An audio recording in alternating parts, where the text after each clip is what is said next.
All right, gentlemen. Just to pick up on that, out, and deservedly out. Deservedly out. I mean, over the 2 legs, they were as dull as dishwater. I mean, they were garbage. For the money they've spent and the difference in budget that one coach is operating on and one coach is operating on in Manchester, and the size of that club, the buck has to stop with Mourinho on this one. Yeah, we can hammer the players for not playing well, and they didn't.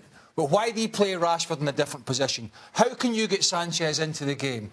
Why the hell does Marouane Fellaini play before a troubled Paul Pogba, but Scott McTominay, who's done really well for him, and yet Marouane Fellaini comes in the last 16 of the Champions League at home to Sevilla for what? Because he's 6'4" and he's big from set pieces? Is that what Man United are all about? Shocking. You talk about the difference in budgets. Let's put it in numbers. Manchester United, $368 million. Sevilla, $196 million. That's a payroll. We're talking about nearly doubling the payroll in terms of one team to the next. We're talking about a Sevilla team, they're 5th in La Liga. And when we say 5th, you say, well, maybe they're competitive. They're 5th. They're 11 points behind 4th place. So there's no chance that Manchester United should have an issue with Sevilla at home. But Manchester United had an issue with Sevilla away from home, at home. Sevilla were better than Manchester United over the 2 legs. They dominated the first leg. It was David De Gea that had to come up with saves. And Manchester United at home, they did exactly what they have done throughout the course of the season. All of a sudden, you're going to defend Sevilla. Why don't you go and press them? Why don't you go and test them? Why don't you go and have your attacking players go and see whether you can get after this team and score the goals and win the way that you should win? This was embarrassing and inexcusable.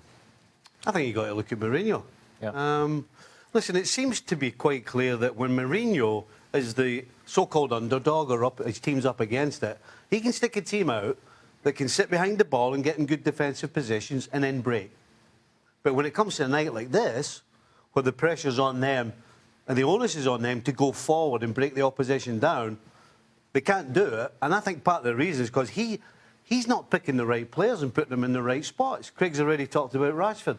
Rashford stands wide, whether it's the left or the right, and wants to go at defenders. You've got Sanchez coming off, looking to play balls in behind. Who's he going to play it to? Lukaku's standing up the middle, and you've got Lingard who wants to go through the middle. So how are they going to break teams down? This for me, is squarely down to Jose Mourinho. Wrong tactics and the wrong team. I hate to bring Man City into it, but I'm going to. All right. They must be... I mean, Ed Woodward must be thinking, what did I sign on Alexis? How much did I sign Alexis? What am I paying him? Because Man City must be looking, and others, or particularly Man City, that was the jostle between the two, thinking, well, we've dodged a bullet here. Because either Sanchez is not going to be able to do it, or the blame is lying totally at the coach. It's one or t'other. You know what I mean?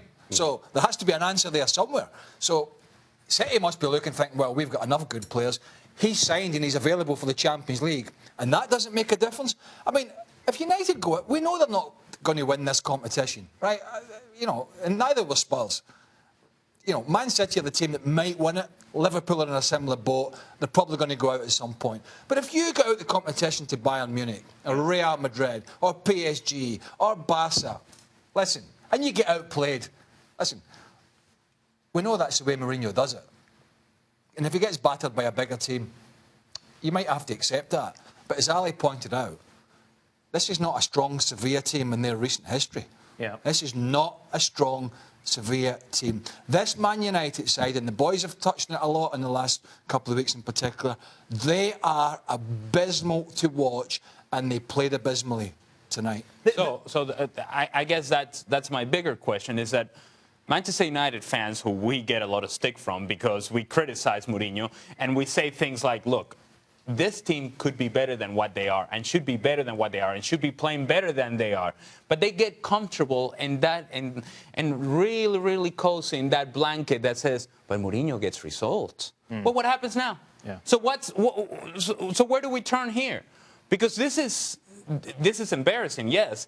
But then you have to ask the question, if you're willing to accept Jose Mourinho for what he is and has been because he gets results, when he doesn't, and this is certainly a failure for Jose Mourinho and Manchester United, then Then what's the reasoning? What's the excuse? Where are we pointing the finger at? The truth of the matter is that Manchester United were awful. They were not good enough, and they were not good enough over 2 legs. It wasn't just at this game. Over the 2 legs, Manchester United were not as good as Sevilla. There was only one team in these 2 games that wanted to win and played like they wanted to win, and that was Sevilla. What's happened to Man United?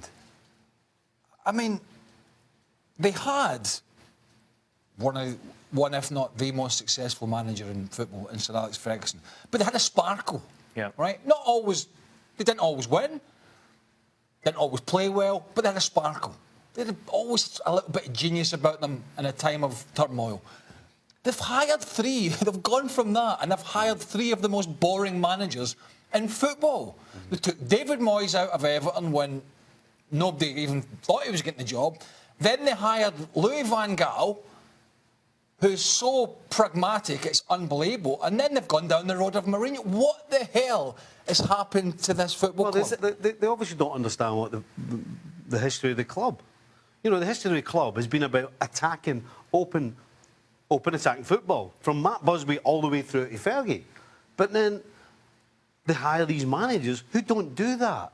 Van Gaal doesn't do it, and certainly Mourinho doesn't do it. And by the way, tonight's game, Mourinho's taking this game too lightly.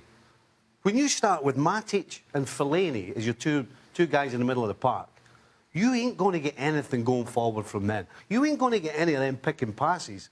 That means he's just got the front four and said, you know what, we'll just get them the ball and they'll be able to beat this team. Is he taking the biscuit? They're not very good. Is Mourinho taking the biscuit, though? Was Fellaini... Sorry, Fellaini. Was Pogba... And I don't know this because we're not in Manchester. How fit was he? I mean, how fit... Am I missing something here? This isn't Huddersfield at home in the Premier League. It's not Stoke City or West Brom. It's the last 16. Do you know if I'm the coach? If I'm the coach, right, I play Pogba to start with. And when he runs out of gas, you take him off. That's what you do. Because you've got to win the game. You've got to have somebody in the middle of the park who's going to push you forward. But no McTominay either, Stevie. The boy, it doesn't make sense.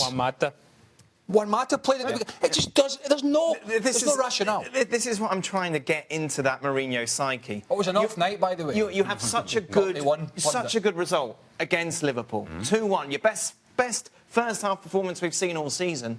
Why not put out that same 11? Why make the changes? And why do we see such a flat performance from United, particularly in that first half? They just didn't look at the race. We said at the start of the season, when Man United had a lot of ideal games to get the season going, and they were annihilating teams. And then all of a sudden, when some of the tougher teams started coming in, he changed around and started being more defensive. And we said back then, whenever they went back to playing the so-called easy teams, they couldn't switch from being defensive and doing it on the break to actually being open and attacking. And it hasn't changed between then and now, because they did it against Liverpool and everybody clapped their hands and said what a great job Mourinho did, sitting tight and breaking. But when it comes to open attacking football, clearly doesn't know how to set them up. How does he convince people? But he's bored. The owners, the Glazers. How does he... Ed Woodward and Bobby Charlton and all the people, how does he convince them that if they give him another 100 million for a player... Lewandowski's been mentioned again this week. Man United are going to outbid this and this, and they're going to beat... How is he going to convince, one, Lewandowski to come, and two, he's bored that he should be getting that money again, potentially, and that's going to make the difference, and the style's going to change, and the results are going to change. How does he convince him that that's going to happen? You're handcuffed to him now. You've just given him a new deal. Correct. You knew what you were signing up for. There's no way in the future you can see this changing. You've got Manchester City doing what they're doing down the road. This can only end badly for United. And this is not based on 180 minutes. We're not sitting here, well, certainly I'm not, I'm sure the boys are not, we're not sitting here analysing and judging this over 180 minutes. I mean, there's been some good games this year, there has been some good results, been some really bad ones. But I think we've sat in this studio and time after time again, and we did it again yesterday, we're talking about the style. But you're right, it's just, you know, it's just not going to change. It is not going to change. 4 shots on target over 180 minutes against a team, as Ali said, that's 5th in La Liga, way off the pace. Yeah. It's just not good enough. But the concern, if you're a United fan, is that you just can't quite see how this is going to change unless you obviously get rid of Mourinho. And we know that isn't going to happen. Yeah, but Well, it has to. Because it's not changing. But they just gave him a new contract a couple of months ago. Hey, listen, But hold on a Chelsea second. got rid of him. Chelsea got rid of him second season after he came back the second time. those same Manchester United fans, after the game against Liverpool, were like, well, this is the way we play. It's about results. So don't come back to me now and say, hey, we want to play open. We want to attack Sevilla. No, wait a minute. If it was good enough on Saturday, it's good enough on Tuesday. So don't give me this nonsense now that you want to play open. Because you've been telling me all along that, hey, guess what? We love Jose Mourinho. We love what he's doing for us. We love the fact that he's defending well. We love the fact that we're getting results. What happens when you don't get results? What happens? Huh? You can have a go at pundits. You can have a go at Frank de Boer and talk about his management stint at Crystal Palace, which was a shambles. You can convince fans via stats. And most fans from most clubs will sit there and they'll have the blinkers on because we know what happens. They got the old blinkers on, they can't see it. Oh no, the stats are great, we're scoring goals, things are all right. But you'll semi-convince them when you're getting results. To that point, when the results stop in the elite competitions, and this is an elite club, then everybody sits back and goes, hold on a minute, let's peel this back. This is really what we're getting. How much responsibility do the players have to take? Or how much was their psyche affected by the team selection going into this game?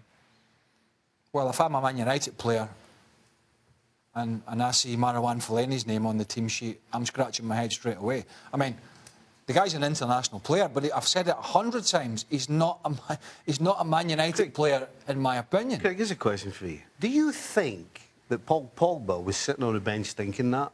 Because I'm telling you that I would have started him. Right.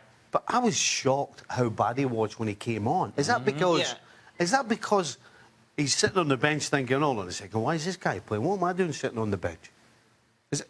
Because I can't come up with anything else. Yeah, I'm not blaming Marouane Fellaini for the debacle, by the way. I'm just saying this is the standard bearer. The standard at Man United over a long period isn't where that player is. And by the way, I know Scott McTominay has just picked Scotland over England, but that's no way to bench him for this guy. I mean, come on, even you talk about Pogba, even McTominay must have been sitting thinking, really? What, him ahead of me, the way I've been playing? And having said all of this, and the fact that Jose Mourinho carries a lot of this responsibility, you have players on the field who also must take a lot of the responsibility Alexis as well. Sanchez was terrible. Alexis Sanchez, and I've continued to say time and time again, I have no idea what he's doing, getting the ball from defensive midfielders and center backs and starting in his starting position being 60 yards away from goal. That does nothing for Manchester United and certainly does nothing for Alexis Sanchez. I felt that Lukaku was really the one guy that you could say, hey, you know what, I want to do something. I want to carry this team forward. But he's doing it by himself because, oh, by the way, there aren't enough numbers around him. Even if he holds the ball up, he's waiting for players to come along, and the team is not set up to attack. So if you don't have a team that's set up to attack and you have to create opportunities, how are you going to do that? I'm a little easier on Sanchez than you two guys. I mean, at the end of the day, he's been brought in, and when he was at Arsenal, he would come off and get the ball, and then he'd look up, and he'd have runners running in behind. People try to pick out little gaps in behind the back line. That doesn't happen at United. It doesn't happen. Certainly it didn't happen in this game. You know, you don't have the runners, so he puts his head up, and he can't see anything. So that's not entirely his fault. It's a big club, Dan, with big resources, big ambitions. They might have a really huge decision to make on the manager. I mean, it could be that serious. And I'm not talking about just because of tonight or because they're second to Man City, but does any of us really think things are going to change next year? You talked about the bar's been set by the Spaniard in charge of Man City. That ain't going to go away. The money's not going to dry up at Man City. It's not like Man United are going to have the cherry picking all the players next year. That's not going to happen. So it's going to be down to coaching. He's going to have to coach the players to the top of the league. You just mentioned big ambition. Those ambitions may be unrealistic. Based upon what you see, whatever those ambitions are, they're not getting there anytime soon. They just don't have the player personnel to do so. They don't have the mindset to do so. And right now, the recent history doesn't tell you that Manchester United is a successful club. If you recall, the reason Real Madrid got rid of Jose Mourinho was because he turned the Galacticos into a counter-attacking team. That's why, ultimately, they got rid of him. If Man United wanted to change, that's what they're going to have to do as well.